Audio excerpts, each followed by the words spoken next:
Бұл аяттарда Пайғамбарымыз саллаллаху алейхи вассаламға қолдау ретінде айтты Алла тағала.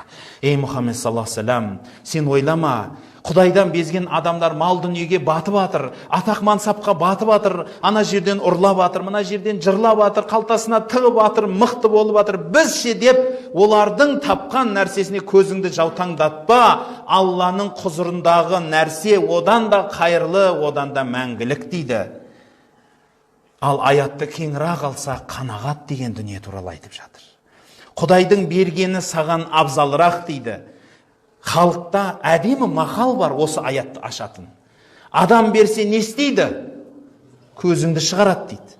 Құдай берсе ше, бүйіріңді шығарады дейді. Қарныңды шығарады дейді да.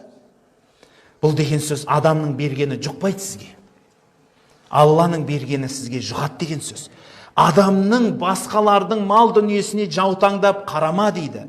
Пайғамбарымыз саллаллаху алейхи вассалам осы дүние мен ақыреттің істерін де керемет қылып түсіндірген бір хадисінде айтады.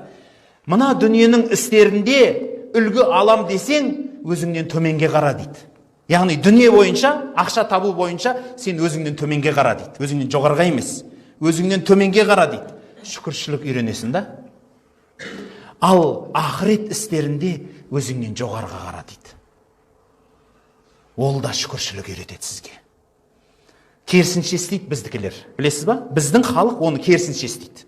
Дүние, мал дүние іздейтін болса, жоғары қарайды. О, пәленшелер бай болып жүр. Астында мінгені машина, 4 этажды коттеджі бар. О, шіркін-ай, анау екен, мынау екен, ішіп жеп атыр, тойды өткенде ақша шашты вертолетпенен. Үйтті да бүйтті.